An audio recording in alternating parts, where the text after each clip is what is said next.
de Diputados, luego del receso legislativo, va a tener que discutir varios proyectos considerados prioritarios por el gobierno y en varios de esos casos que ya fueron aprobados en la Cámara Alta. Entre esos asuntos aparece, por ejemplo, la reforma jubilatoria, el proyecto de tenencia compartida o el que propone una reparación para las víctimas de grupos armados. Para conocer la visión del Partido Independiente en torno a esas y otras cuestiones es que recibimos en estudios al diputado Iván Posada. Bienvenido, ¿cómo le va? ¿Qué tal? Buenos días. Buenos días, bienvenido. Muchas gracias por estar aquí.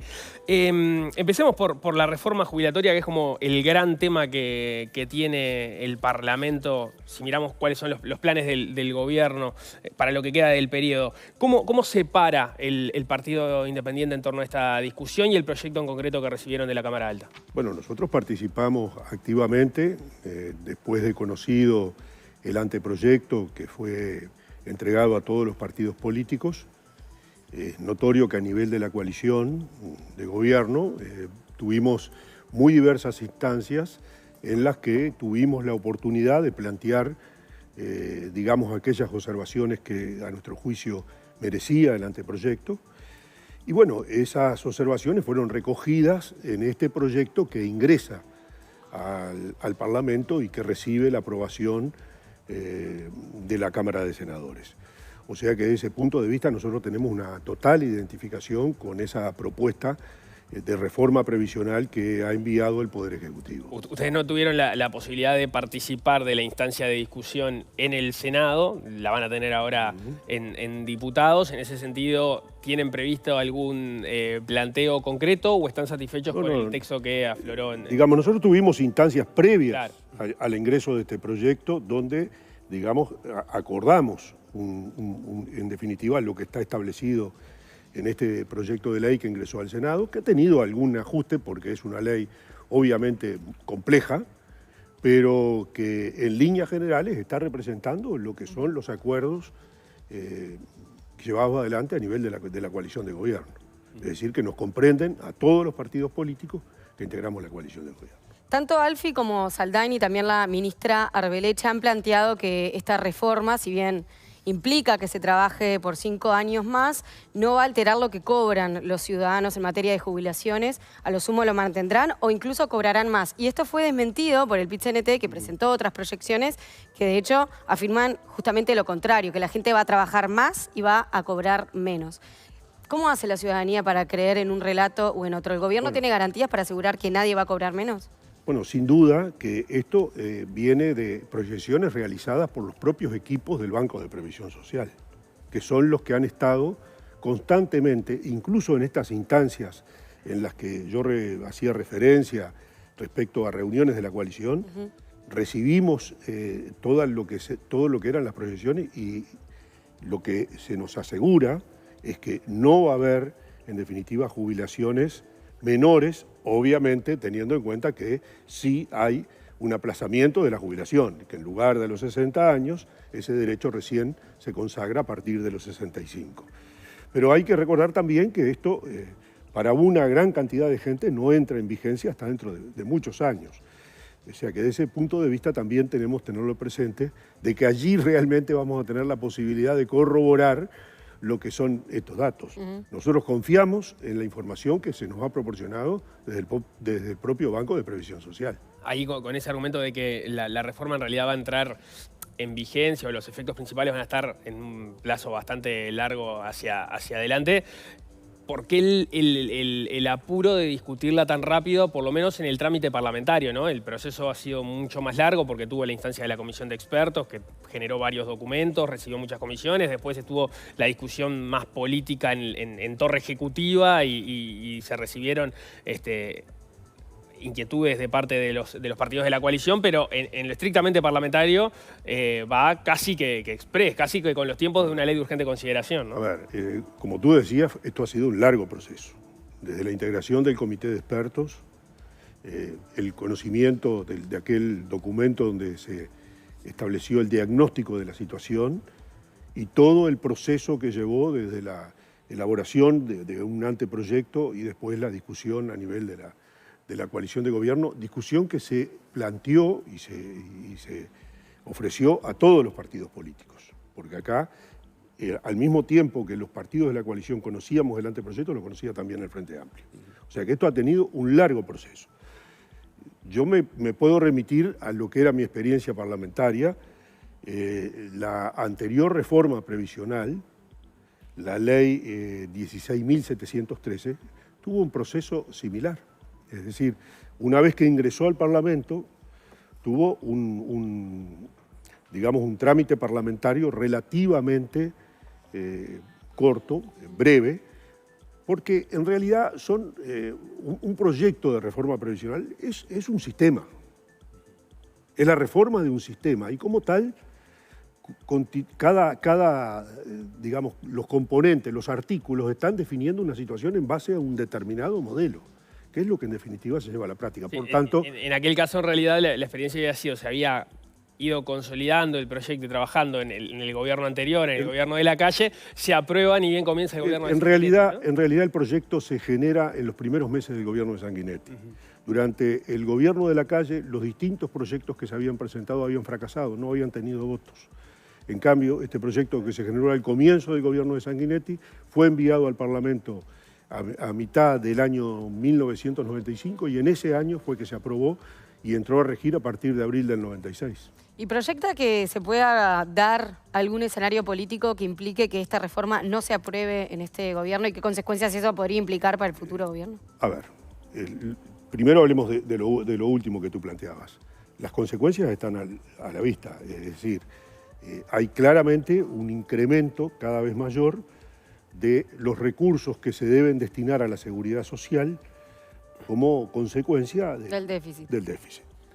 Esta situación en el mediano y largo plazo se vuelve absolutamente incontrolable y afecta ciertamente las finanzas públicas desde el punto de vista de su consolidación. Lo que claramente nosotros entendemos es que en la medida que existe un acuerdo a nivel de la coalición, ese acuerdo, bueno, que ya tuvo su reflejo con la aprobación en el Senado, lo mismo se va a repetir a nivel de la Cámara de Diputados. Por tanto, la certeza que hoy tenemos es que en la medida que los partidos políticos que integran la coalición de gobierno han apoyado este proyecto, un proyecto que surge de acuerdos previos, bueno, necesariamente tendría que tener su correlato con la aprobación, como fue en el Senado, en la Cámara de Diputados. Desde el Frente Amplio se vinculó la aprobación del proyecto de reforma jubilatoria en el Senado con el proyecto de reparación a víctimas de grupos armados, que también se votó en esos mismos días. La senadora del Frente Amplio, Silvia Nane, por ejemplo, habló de que se parecía mucho a un canje de votos, la aprobación de ambos casi que en simultáneo. Desde el Partido Independiente, primero, ¿qué visión tienen sobre ese señalamiento y qué posición tienen sobre ese proyecto? No puedo hablar de una discusión en la que no participé en el Senado. Lo que está claro es que ese proyecto que se aprobó en el Senado en materia de reparación pasa a estudio de la Cámara de Diputados. O sea, tendrá el trámite que debe tener cualquier proyecto en el ámbito de una comisión. Nosotros en principio tenemos una visión favorable respecto al mismo. Obviamente tendrá que cumplir con el análisis que debe realizarse, no sé, supongo que va a ser en el ámbito de la Comisión de Constitución y Códigos, donde va a ser analizado el alcance de ese proyecto, lo que implica, pero en principio tenemos una visión favorable. Eso entonces ya fue, digamos, a priori, más allá del estudio que se haga del proyecto, ya fue discutido por el Partido Independiente. Y bueno, el proyecto en realidad es muy simple, un proyecto de muy pocos artículos, en realidad remite a reconocer determinados derechos en función de situaciones de personas que son víctimas de delitos cometidos durante la instancia de los años 70 y en función de eso, 60 y 70, en función de eso está planteada la creación de una comisión. Vamos a ver y a estudiar los alcances en el ámbito de la Cámara de Diputados. ¿Qué opinión le merece estas críticas, por ejemplo, que hacía Silvia Nane del Frente Amplio, vinculado a que Cabildo Abierto acompañó el proyecto de reforma jubilatoria, pese a tener grandes contradicciones con el proyecto oficialista, a cambio de que se votara y se aprobara la reparación a las víctimas? A mí lo que me consta es que Cabildo Abierto al igual que los demás partidos de la coalición, participaron en los ámbitos, primero en el comité de expertos y después en estos ámbitos a los que hacía referencia en relación a la discusión y realizó diversos aportes al anteproyecto. Después que se laudó la discusión a nivel de la coalición, todos los partidos que integramos la coalición de gobierno comprometimos nuestro apoyo a este proyecto de ley que resulta aprobado en el Senado. Por tanto, yo no creo que haya otro tipo de condicionamientos más allá de los que surgen claramente de las visiones que tenemos respecto al proyecto de ley de la reforma previsional.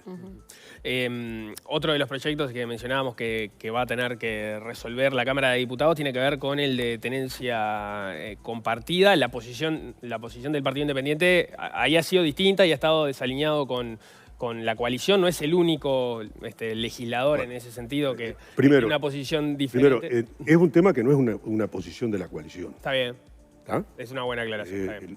La coalición, en definitiva, está arreglada desde el punto de vista de sus acuerdos y compromisos por lo que fue el compromiso por el país.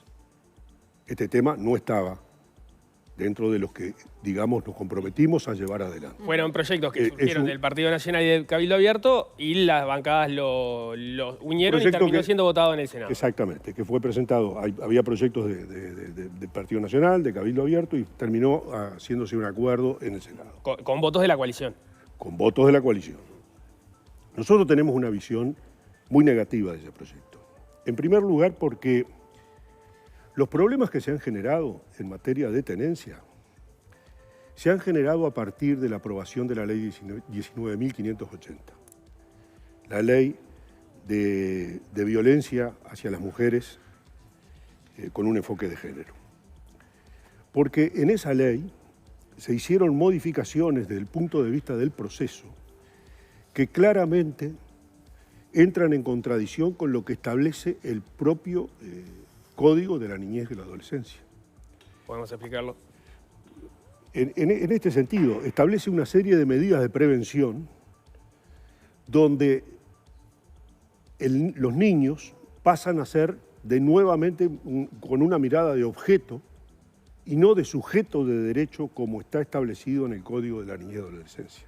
No aparecen representados en esas instancias, donde en principio hay una denuncia de violencia de género. Y consecuentemente, sobre esa base, puede darse la situación de que hay un régimen de visitas establecido en función de los juzgados de familia, que termina siendo, por la vía de denuncias de violencia de género, por ejemplo, incumpliendo lo que se había establecido en los regímenes de visita. Ahora, ¿los problemas están en el Código de la Niñez y Adolescencia? No.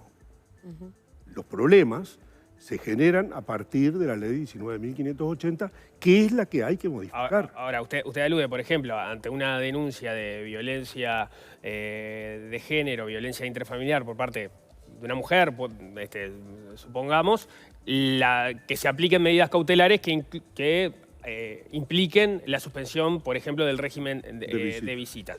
Ahora, ese es el problema que trata, en teoría, de solucionar el proyecto de ley de tenencia compartida, o uno de los problemas. Pero se equivoca en lo que tiene que modificar, porque esa situación se genera a partir de la aprobación de la ley 19.580, una ley muy mal trabajada en el ámbito legislativo. Porque hay que decir que toda la parte procesal y penal, por ejemplo, en la Cámara de Diputados, hablábamos recién de los tiempos de la reforma de la Seguridad Social.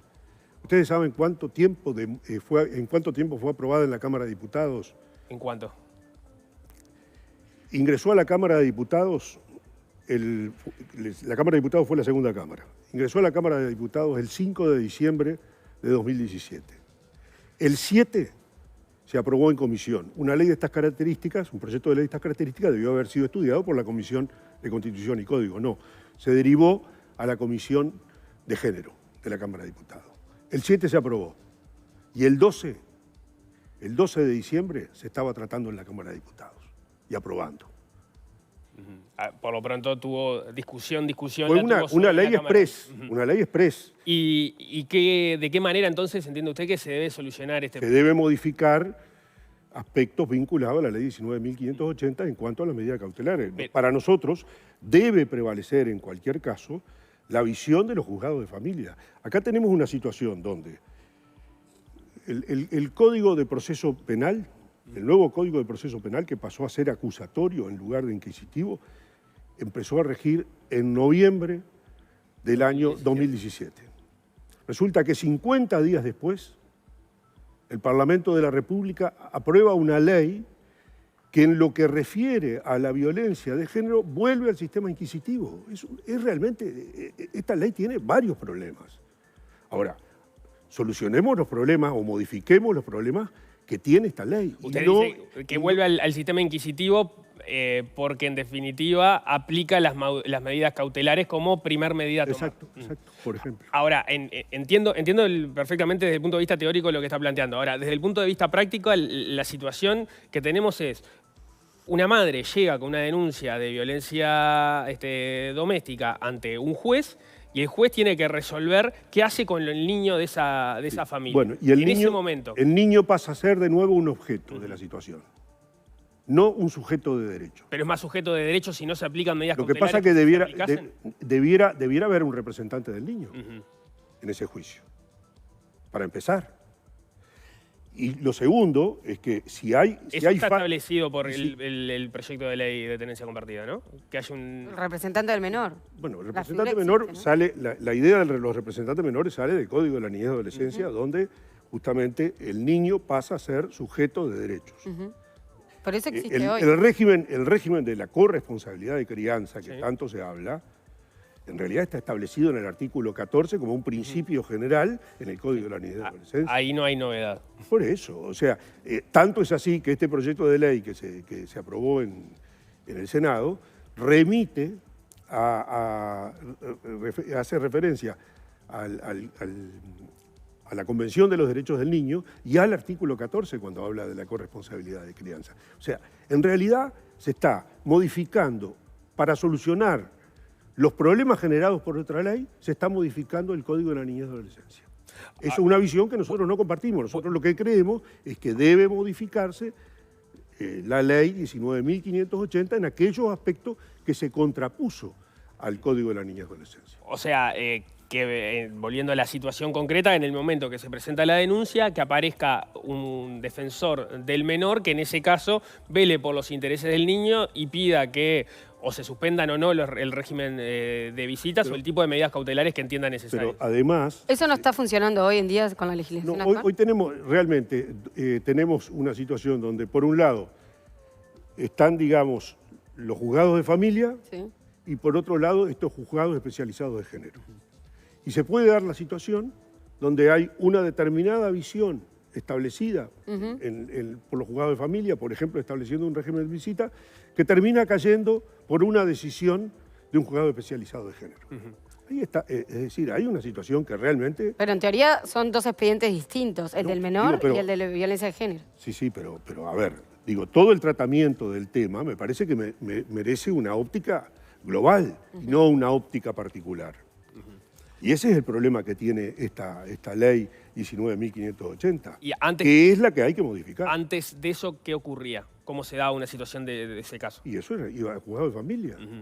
Digo, no se perdía tiempo sin que haya medidas cautelares. La prueba del 9 de esto es que estos problemas se empezaron a generar a partir de la aprobación de la ley, de la entrada en vigencia de la ley 19.580.